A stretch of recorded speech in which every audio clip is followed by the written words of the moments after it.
All right, guys, you're tuned into another Talkin' Shed podcast. Today, we're at the Louisville Farm Show, recording live. I've got with me here Lee Kilpatrick. Lee is the National Sales Manager for Salford Group. Lee, what's going on today? Hey, man, I'm glad to be here. You know, the last time that you got hooked into this, I did you like 3.5 hours. Maybe I won't do you so bad. I love to hear my own voice. Well, man, I'm thrilled to be here, man. I'm looking. We got battery. We're good to go. It's telling me we can record for about 4 hours. Nice. So, hey. I should be able to do that. No problem, we man. We got time. Hot air. Awesome. Well, I'm excited to be sitting down with you. Me too. So today, it's the final day of the show. We're literally in the last hour of the show. That's kind of why we're able to do what we're doing right now. So let's just talk live. Let's just recap in your world the last 3-4 days. How was it? Man, Adam, you know, it's been the best show, the best National Farm Machinery show in maybe 7+ years. Really? You know, back in the day, you wind it back a decade ago, you know, it would be 15 deep in the booth. You know, people really... Yep. It's not that level. It's not that level at all, but it's much better than the last few years, and not just this show, but all shows really tailed off. And right. Particularly regional shows, you know, for us as a manufacturer. But this has been very encouraging. Got a good crowd in here. We've had opportunity on all of our brands. Sure. Which usually there's a focus piece. But we've had opportunities with broadcast, with air, with our new Halo line, and with our traditional I-Series. And a good mix of geography. A lot of folks in your world. Yeah. A lot of folks in your territory. A lot of Michigan folks. I'm very encouraged. Good. You know. What couldn't you put your thumb on that? Why? Well,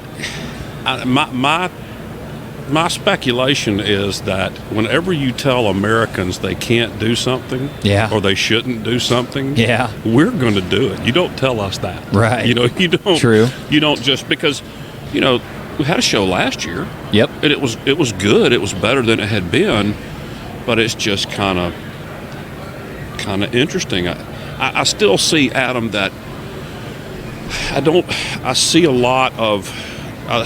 see as many young generation folks at trade shows. Yeah. That I don't think they'll ever. They just don't. That's just not how they do their thing, man. Right. That kind of makes sense. You know, the YouTube and what you and I are doing right now is a lot of how those guys in my generation absorb content. Yep. Some of the older generation, they want to come see you face to face, touch the product. You're right. That's different. So yeah, I would agree. A lot of people just want to stretch out and get out. I'm sure the economy has something to do with it. You know, sure it does. Grains are good right now. But also, there's been a lot of hype, though, in the Salford world in general for you to feel like it was a good show. Oh, fantastic. You know, and I don't think that's been a universally common experience here. Right. I would agree. It is incredible. Marketing is an amazing thing, and Salford has really invested and added a couple of really key people. Tara and Kendall, Tara does a phenomenal job with our media. If you look at our media, I see their work often. It's breathtaking. So they provide us a lot of opportunity. There's been some good product development, and you know what, man? You're just blessed. Yeah. Too. You know, you got to give credit back to where it really goes. Yep. You know, you work hard, and there's been a lot of interest in the Halo platform. Yep. So we've been really blessed, and I think the company's done some really good marketing, some really good efforts to get the word out. I would agree. So we've had a lot of people come in here to look at that product. Yeah, I would agree.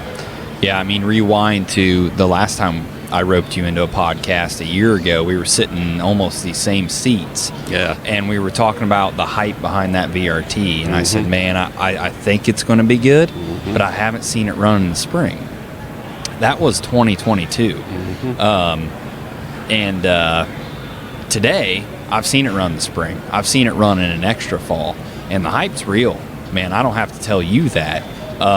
But it's amazing. And I knew you guys would have a smoking show. I knew you guys. And And Wednesday after the show, I forget how I asked Dave Gunkelman. I don't know if I texted him or called him, and I knew it. And he said, it was crazy. Yeah. And I knew it. I knew it would be, just from the hype I've seen from the product and the questions and people, because last year people probably kind of walked by it like, what is that? Right. This year, Right. they know. They came to see it. Yes. They came to see it, to talk about it, to see what our experience is, to say, my ground's like this, and I got rocks and whatever their condition. We all think that our farm is different Right. from every other. And it is, Yeah. to a certain extent it is. I'm interested to learn from a dealer standpoint how this show has been for you guys. It's been good. We're down in the West Wing, and I think as time goes on, I've traveled back and forth many times, Yeah. and it seems there's always more people up here in the big room. I call it the big room. The lighting is way better. The big dogs are up here, and it attracts more people, in my opinion. So the traffic is going to be a little bit lighter down there, but from a dealer standpoint, it's pretty good. Mm-hmm. That's good to hear. I mean, it's, we carry a huge line of products down there, everything from little knickknacks we kind of manufacture to that we got the cover crop seeder down there to Other products. planter attachments. So, we can cover a wide swath. Yes, we got like 3 farmers right now sniffing on that nurse trailer, and we're hoping they arm wrestle over who gets to take it home. There you go. And the BBI sitting here in your booth got retailed. That's so awesome. it's good. And then you have the guys that you sold to last year come up and see you again. Yeah. And it's just building the relationships to figure out how we can transition that guy from needing row cleaners on his planter to needing a VRT to prep the ground before the planter. And that's our job. Is to because we don't want to sell one thing to a farmer. We want to sell 10 different things over 20 years. Yeah, and it's important to recognize that what is unique about Pfennig is that Pfennig really sells value. Everything that Pfennig sells is going to make that farm more efficient, more effective, better stand, better yield, better income, etc., etc. Yeah. That's fun. Yeah. To do that for people and to have that experience when they get one piece of your stuff and it meets the promise, it meets the value proposition. Yep. They're ready to look at other things, and to be able to sell things like that is just it's so much fun. Oh yeah. Well, you have to differentiate yourself, and you have to find those products that they're going to tell their neighbor about. Right. Like, man, why are you not running this? You got to get these. And I get the calls all the time, hey, my neighbor's running a Salford. I think it's one of them 5-inch deals. And then all of a sudden I know what he's talking about. And pretty soon he tells me where he's located, and I know who his neighbor is. But yeah, you got to add value. There's a lot of booths here that sure they're probably successful, but you kind of walk by them and you're like, man, how are they selling that? Adam, I've watched several booths around us that they're sitting at the table, all the guys that work there, and they'll have sporadically somebody walk in. Yeah, man, looking for the ice cream. Yeah, can you help me find Pfennig? Right. That's what they want to know. It's again, we're both so blessed to be where we are. What do you think our challenges are going forward? What do you think the greatest challenges that we will face together? Well, it's a lot. It's hard to put a finger on one of them. I deal with a lot of farmers that are 55 and older, and I know there's probably a lot of them just historically may or may not know what they're going to do with the very nice farm and equipment that they've built, and you wonder what does happen to that. Yep. Is it consolidation and you get less and less farmers? You're never going to end up with too few farmers. I think that's look right. At the crowd. I think that's right. But you always want a bunch of smaller farms is typically ideal. It is. So I think that could be an issue to see how how well some of the older generation can not just hand off the farm to the younger generation, but help them out, to welcome them in. I know so many guys in their 30s and 40s and their dad farms, and they don't. They work at the bank. I do too. You know, and you wonder who's going to fill that gap, you know. And I also think, you know, we're in a time right now where corn prices are good, inputs are low, there should be some profits. So where do prices go? Of course, but we've been through low prices. Oh yeah. But I think some of the bigger stuff, honestly, is out of the farming community. It's more in the world itself. It is. And in the leaders and the followers and everything in between. And their lack of understanding of agriculture and what it takes to put the food on their table. Right. That's something that we as an industry that really bothers me, Adam, is we just don't seem to have the ability to get our message out. You know, nobody cares more about the earth than a farmer. Right. And this myth of corporate farms, and that is not true in America. Right. It's just not true in the heartland, you know. That's a lie, and we don't seem to be able to have strong enough media presence to be able to rebuff that, to help people to understand how vital the underpin of the American economy is the farm. Yeah. It's not the bank, it's not the insurance company, it's the farm, man. Yeah. It's what put it on the map, and it's what will keep us on the map. So I agree with you. That generational change will be fascinating.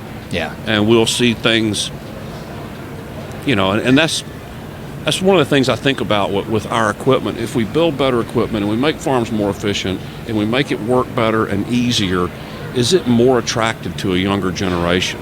Right. Than, you know, a cutting torch. Right.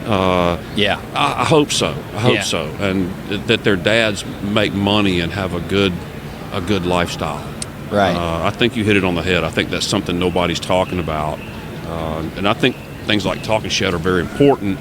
That's why this is so important, is that you're conveying the message of value and love and farm over the air. And, you know, as your listenership grows, that message gets out better and better. So it's young guys like yourself really attacking and being part of that media culture that's so exciting to me, man. Yeah.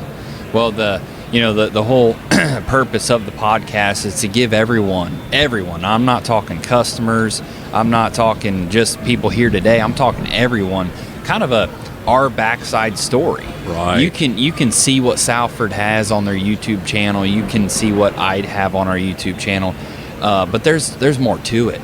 You pull the layers back and you start to meet people like Lee, you start to meet people like Dave, and everyone in the Salford Group that is behind the video, and you get to meet my parents and my grandparents and everyone who's behind that's what people need to see and need to hear, and that's the whole purpose of the podcast, is to give another layer to show that we're more than the logo or more than the video, and that's I think people that listen enjoy that. I think that's why they're here, and I've heard from several guys this week who actually do listen to the podcast. Absolutely, which is weird.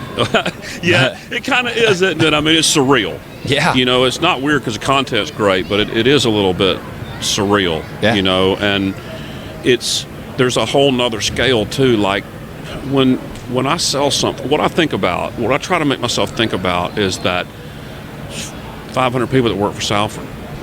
If I don't sell something, 500 people suffer. Right. It's not just my commission or whatever. Right. And at Finnig, if you don't get something delivered, you don't. Right. You and your guys don't sell anything. Merry-go-round stops, man. Oh yeah. So there's so much riding on this room. Oh yeah.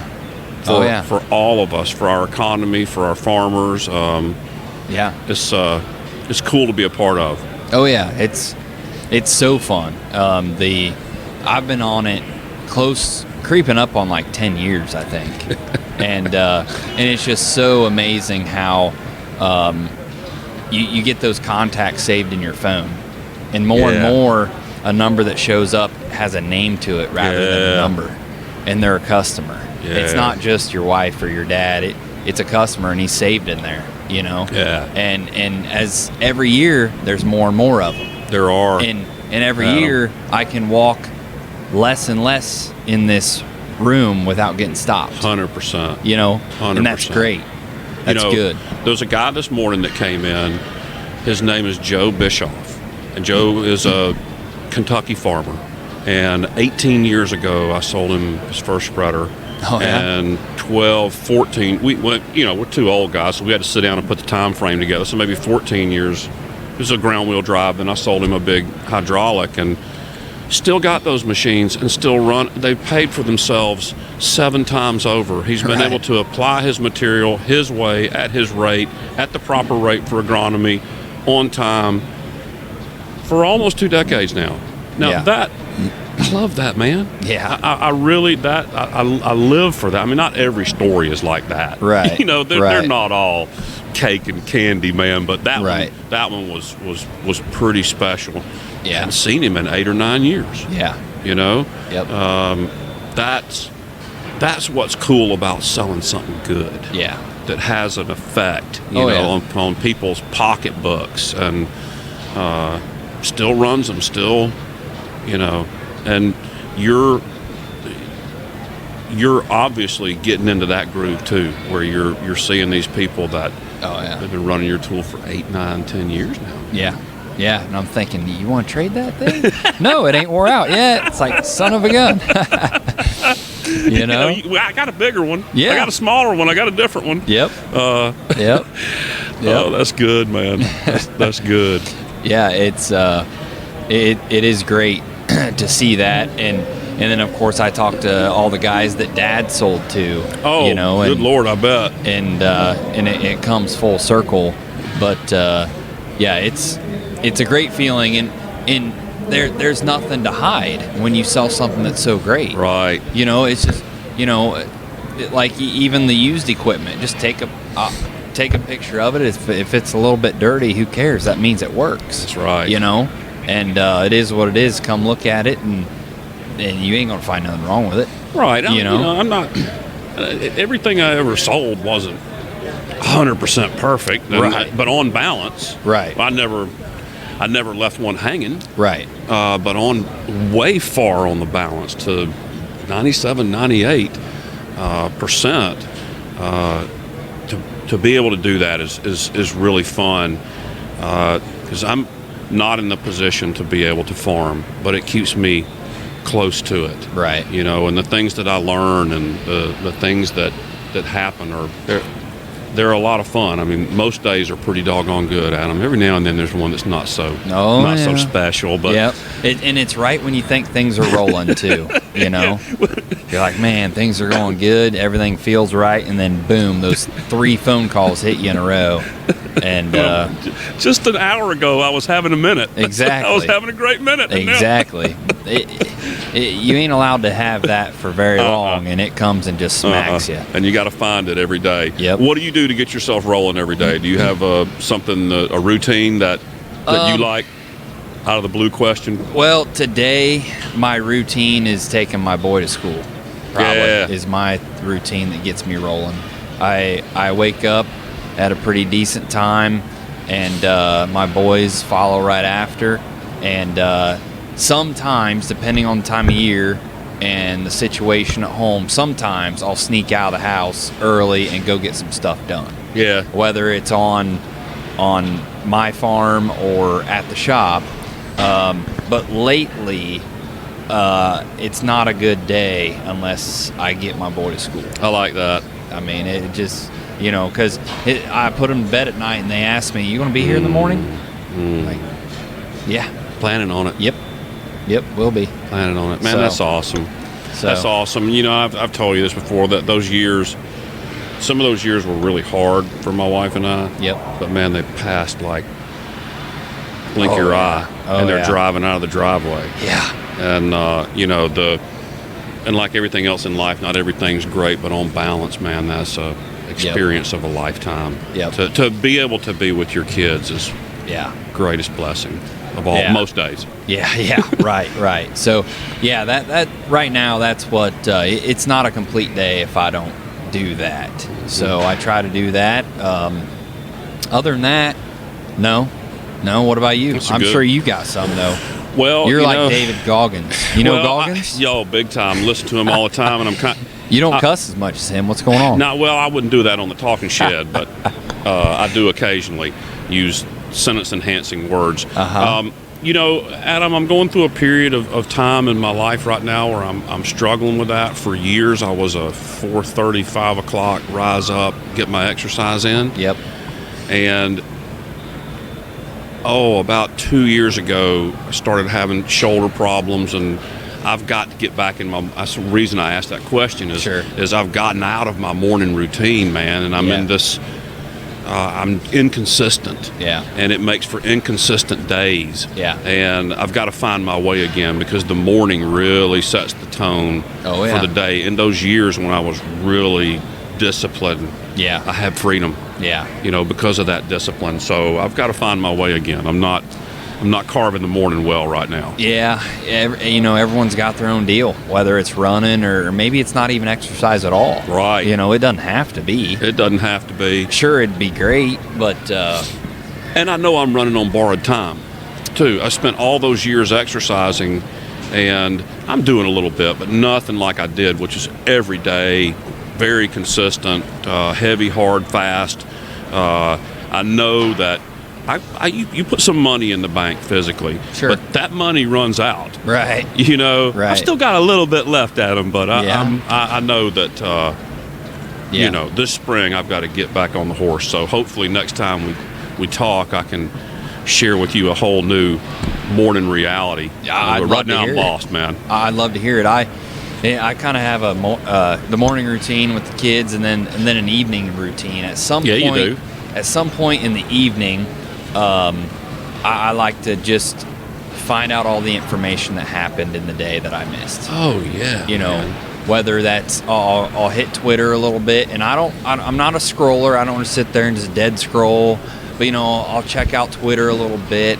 I'll get on some ag websites and check out. I'll check out. The markets will open up at like 8:30 or 9 o'clock at night. I'll kind of see how they open, and just kind of try to piece together in my head what I think I'm going to be doing and the guys at the shop need to be doing in the morning, and then I'll sleep pretty decent. That's awesome. I think your routine with your kids is magnificent.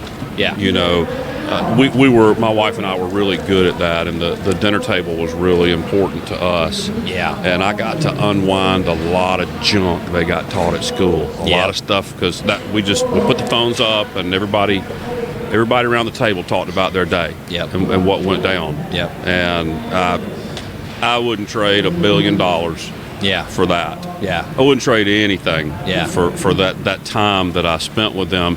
And it really was my opportunity to influence them in our culture. Right. To realign some things and share the other side of the coin with them. And so that's really good stuff. And you'll watch their minds develop, and both those kids will be. There'll be nights when I was like, "There's no way that one of you did not come from the two of us.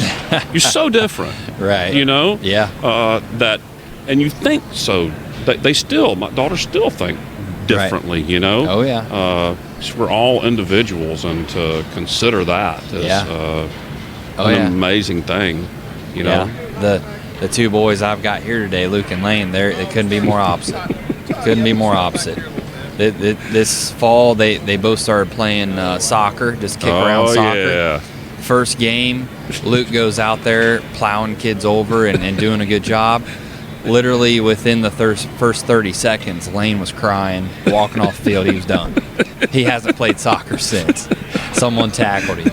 So man, that's good stuff. Yeah, that's good stuff, man. Yeah, and so they couldn't be more opposite. But that's good. You need all of that. Yeah, you do. You need all of that. So in the world of Salford, I asked you this the other night. You guys had a nice little meeting dinner here. I thought that was awesome. by the way. Thank you. I appreciate you guys. Always support us. Thank you. Yeah, that was. You had some YouTube influencers in here. You had a lot of Salford employees, some dealers. I wish that would have lasted, and maybe it did. I wish it would have lasted until midnight. Me too. Me too. We had to get out of there. We had some dinner reservations too, but man, that was fun. It was. But I asked you. I said, what's the hardest part of your job? What you're doing right now as national sales manager? Obviously, that's a tall task, and we just talked. People stop selling. The boat slows down. What keeps you up? Making sure that my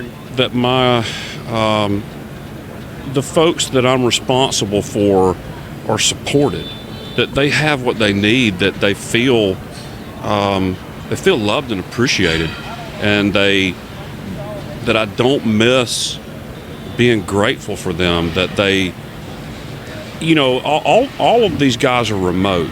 So there's a tendency to feel like you're on an island, and you know what? You are. I tell them that. You are on an island. But what are you going to make of that island? Right. Are you going to call it misery, or are you going to go find a coconut tree? Right. You're going to dig for water, or you're going to lay in the sand and die. Yeah. You are on an island. And so it's my I want to make sure that the information is flowing to them. So really their health and feeding is primary in my mind, because there's no me professionally without them. Yes. I take a sales job, but that's not what I have. I have a people job. Yes. I really try to study leaders, and what I find is that there's a good leader has a balance between the mission and the people, but if pushed, he will always put the people first, but he'll still get the mission done. And I'm not that guy, but I want to be that guy. Sure. So that's what I worry about. And I'm like every other human. I worry about my own longevity and my own, I recently went through a year when I really questioned my own value. Am I valuable to my company? Am I valuable to my family? Sure. And so I struggle with the same things that, positive self-worth, but really those guys, their satisfaction in their job is so very important to me. Yeah. You stay where you're happy. You stay where you know that you can get help. Right. And just like with your kids, there's also a balance. Right. I mean, if I have to come over and feed you breakfast every morning, maybe we've gone a little bit too far. But if I make sure you get breakfast every morning. Yep. So,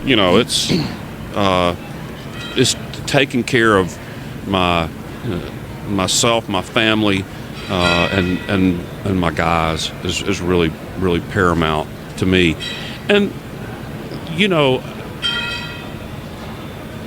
about 2 years ago, I had a real leadership challenge, and I had to really step back.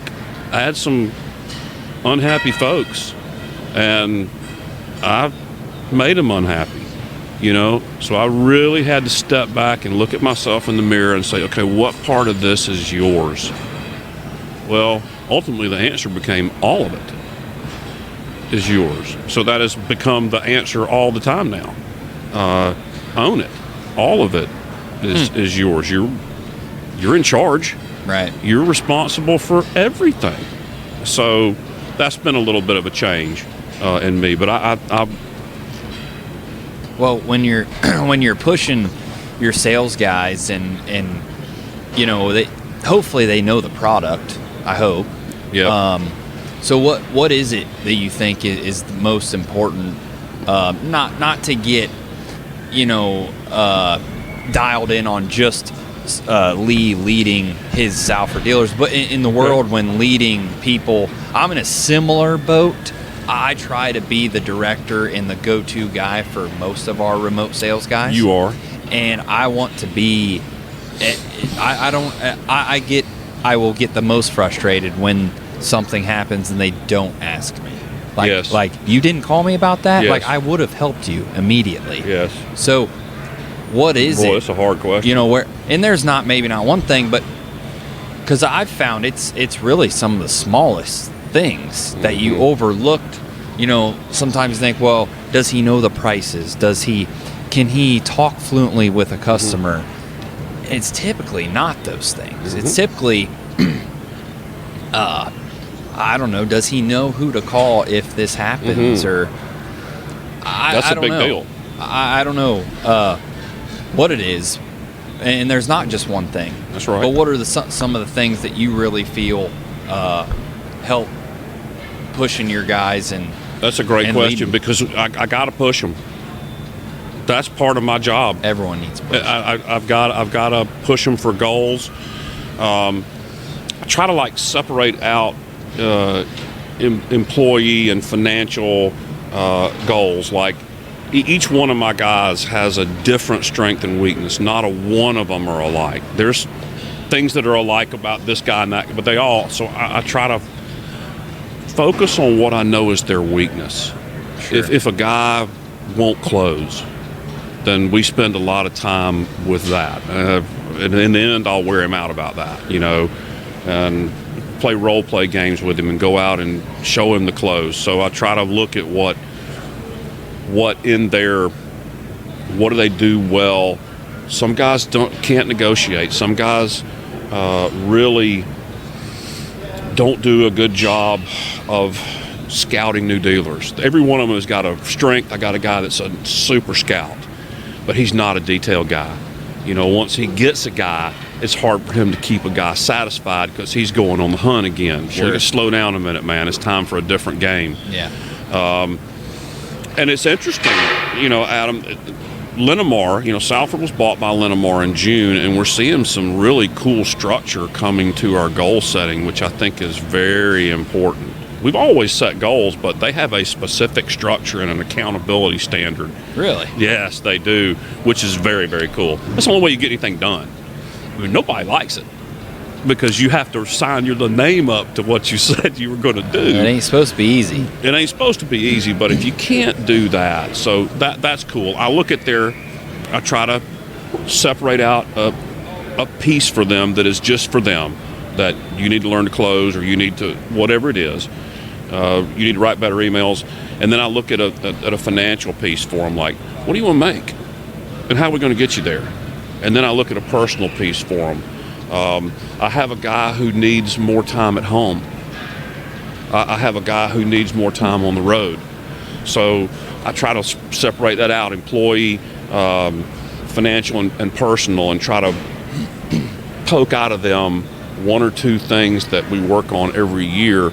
And I also push them to tell me what I need to do. Right. I like for them to kind of set my sails on what they need. And hopefully they end up achieving their financial goals, which is what work's about, right. And achieving their personal goals, which is gratifying for themselves and their family and makes them stronger men. So if they can stay on those three rails, that's kind of how I try to focus them. And I do it on a yearly and then a quarterly review of where we are, or did we pick the right goals? Let's start there, and where are we? Are we tracking?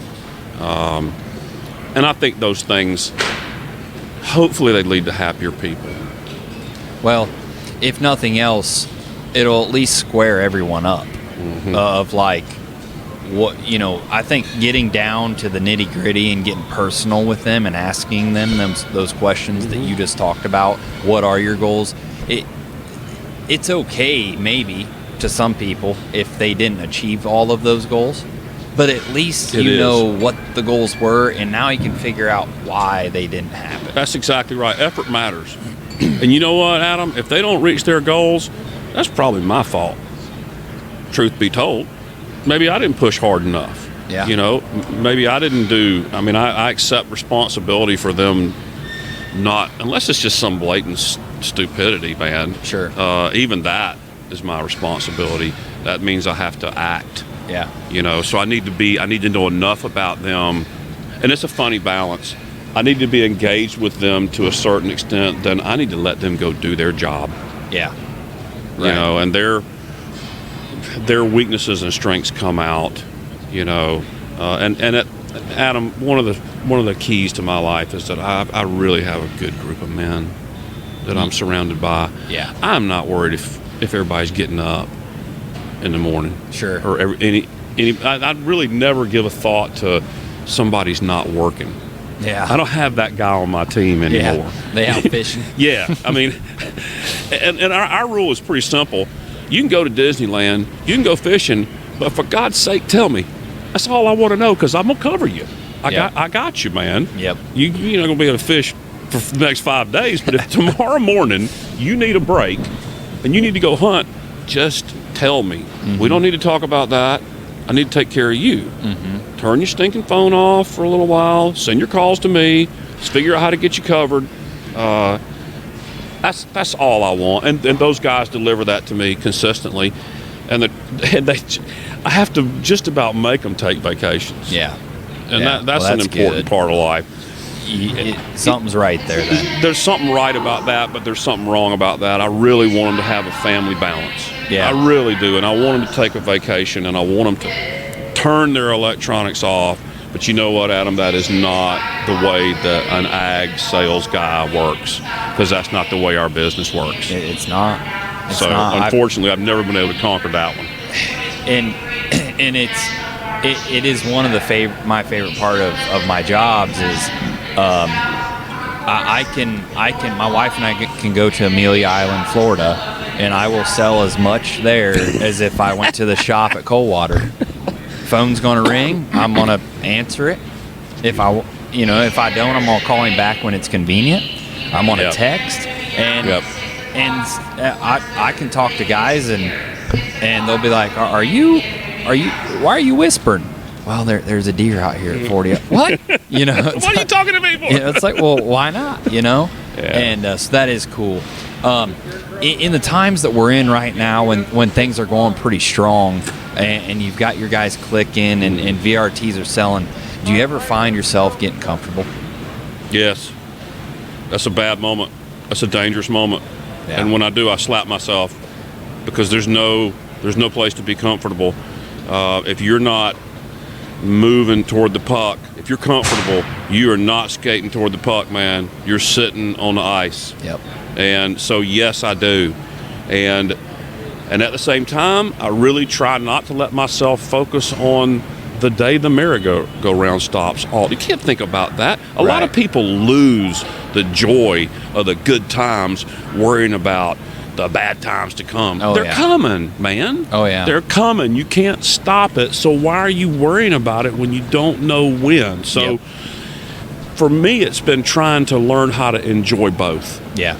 That they both have specific difficulties. I mean, it's difficult when you got so much going on that you can't get product out of the factory. Right. And it's worse when you don't have any product for the factory. Yeah. They're both. So, be where you are. My favorite analogy is a sand dial, a sand glass. The sand at the top is the future. The sand at the bottom is the past, and the sand passing through the middle is right now. Right. And that's the only sand that matters. Right. The stuff at the bottom is gone. The stuff at the top you don't have yet. And you don't know how much is up there either, by the way. Yeah. So you got to enjoy that sand in the middle. That's the only sand. Out of the bottom, take the lessons. Yep. Out of the top, take the hope. Yeah. And out of the middle, enjoy it. Yeah. So that's a life lesson that I'm not very good at, Adam. but I'm working on it, man, so that I can enjoy whatever that moment is. And some of them aren't joyful moments, man. They're tough moments, and families and businesses, there are tough things that have to be done. But if I can actually make myself be there for that tough moment, I do a better job, and I actually get more out of it. Yeah. And it's hard. Yep. So that's my time lesson I'm trying to teach myself. Be right here with you. Yep. That's good stuff. It's the only moment we got, man. That's that good we're promised. Stuff. You mentioned earlier about Linamar. Yes, sir. Let's touch on that. Yeah, let's. What went down there? Wow. I don't think that I don't think that I could go out and find a better fit. It's a very interesting company. It really had very little, if any, knowledge of it. Phenomenal company. Very deep, rich cultural roots. Second generation. Linda runs the company who her father started in a small way in Ontario, Canada, and they are one of the premier suppliers of upper-end parts. Their technologies are phenomenal. Their culture is phenomenal, and they're a very good fit. They also own MacDon. Okay. MacDon was their first acquisition. Their goal, as I understand it, and Linamar folks, forgive me if I murder it, but as I understand it, their goal is to diversify their portfolio of companies in a couple of different directions, mobility and agriculture.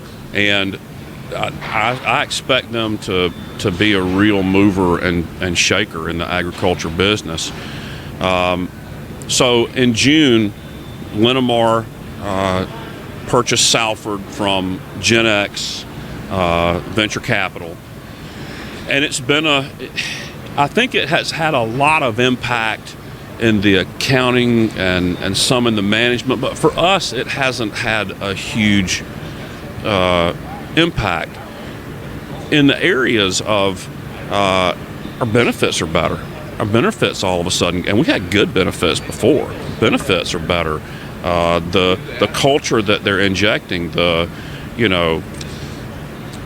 philosophy of three legs of management is sustainability.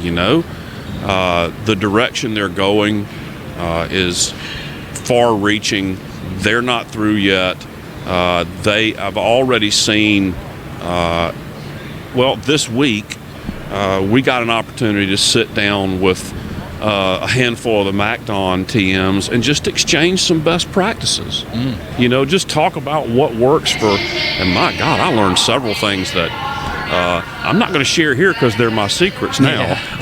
In the future I will when I've figured them out, but that was really cool to have a bigger brother to bounce stuff off of, to be able to bring Linamar quality into Salford is a really big deal because these guys are beyond super accurate. Really? Yes, sir. It will bring another level of fit, finish, engineering to Salford. Really? Yes, it will, man. Because I hold Salford pretty high in that regard anyways. Yeah.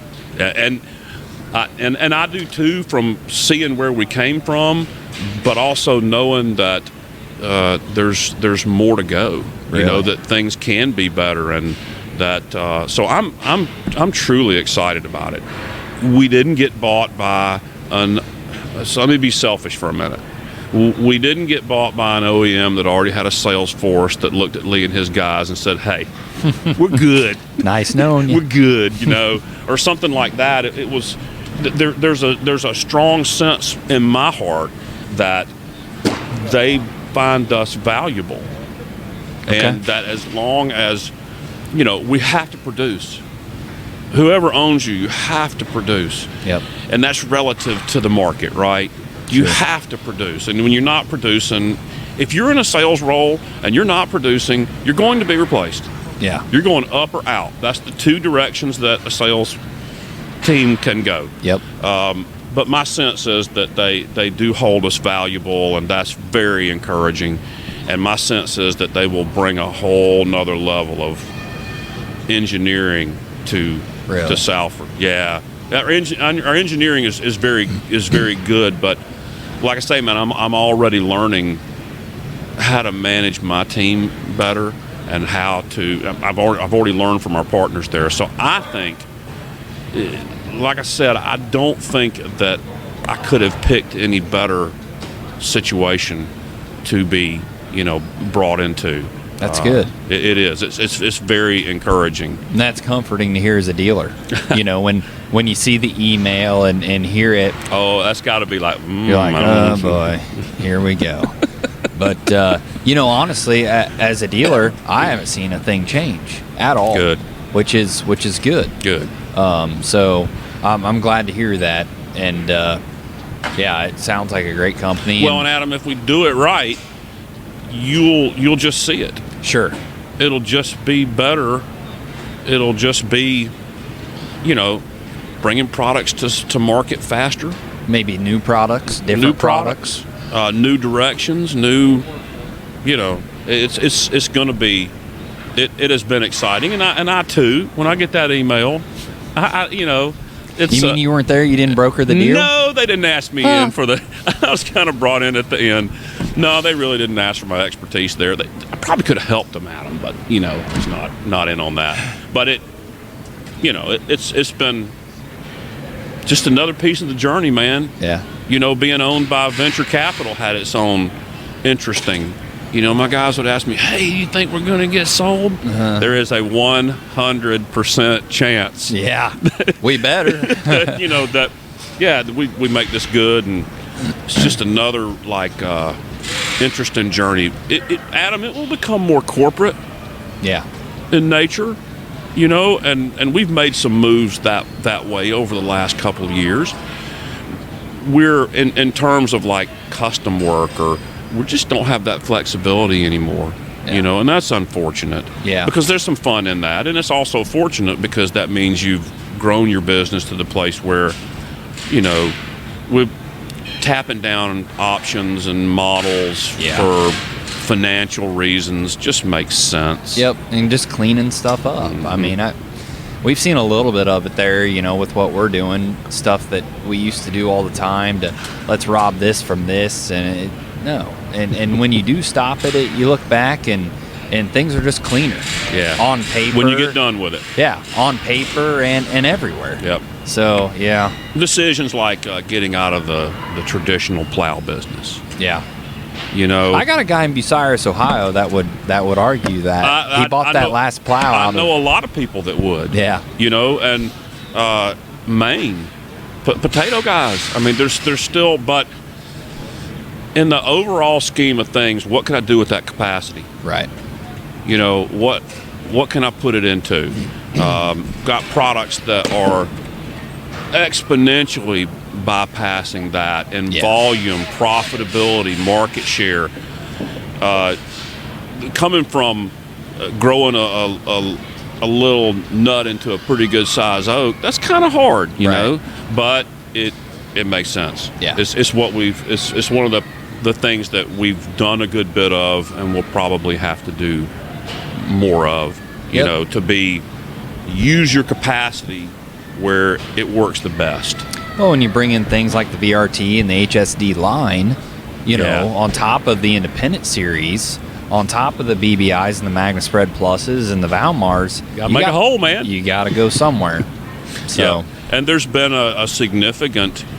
I think Lisa Downey has done a fantastic job in HR at Salford, and she has grown the workforce significantly. And I'm excited about that. That's one of the things that we needed. When you could get, $40 an hour driving nails in Ontario, it's hard to, if I was a working man, I'm going where the dollars are. Sure. And so we're seeing some of that necking down, and our workforce is up significantly and is prepared to fill that capacity. And I'm really excited to give you that message that we have the bodies, we have the expertise, and Adam, long lead times are my goal. They always have been. Yep. Oh my God, you're out that's great. Yeah. If I was any better, I'd get out 6 more months, and that's my goal. Yeah. I'd like to be 2 years out. Yeah. Line them up, start ordering. Yeah, so it's fun. I appreciate the question. So far, it's been a neat transition, and I'm really enjoying what I'm learning, man. I'm like going to graduate school kind of thing, I find it great that in the last 12 months, Salford's lead times have been spot on tillage or any order. They've been fairly accurate for you. Oh yeah, you can, there's several different types of manufacturers in this world. You can be one that lies to your dealers so that you can make sales, or you can just tell the truth so you don't have to lie later. It's easier that way. Yeah, I can't remember lies. I can remember the truth pretty decently. Yeah, it's like, how soon can I see a Salford? September. And there's just no BS in that, Yeah. and then all of a sudden we order at Salford and it shows up in September, just like promise. I'm getting tools today that I sold to customers, and I promised my customer in October, we'll see it probably February, March, and I'll be dang if it ain't at our shop. Well, Adam, I got to give the shout out to a couple of guys for that, because there's something significant that got done, maybe as much as 2 years ago when things started getting jacked up. Jeff Gray, our CEO, and Mike Amarino, who run our facilities, they're so good at their jobs. Well, Jeff has dumped cash into inventory. Yep. That's why. Okay. Is that we didn't go all chicken. Yep. We didn't get everything we wanted, but we went all in, and it was a gutsy move. Yep. Yep. You have a plant full of metal and blades, but he just has consistently dumped. When I do, they give me the blessing. I look at some of the financials, and I saw that clearly. This big, massive jump. That's fantastic. And Mike Amarino just is a no-quit kind of take charge. The things that he has done in terms of standard operating procedures and consistency in that plant are just beautiful, man. If you work there, they hand you a notebook and you can't build that, then you're either blind, or if you can read, and really a lot of it, if you can look at a picture. Really? Yeah. So that the consistency. So I give those guys complete. Yeah. And it gives us in the field, oh my God, because we're just a bunch of parrots about that kind of information. Yeah. You tell me and I tell you, and then they don't make it, I'm a liar, and it's just the way the world is, man. Suck it up. You don't like it, find another job.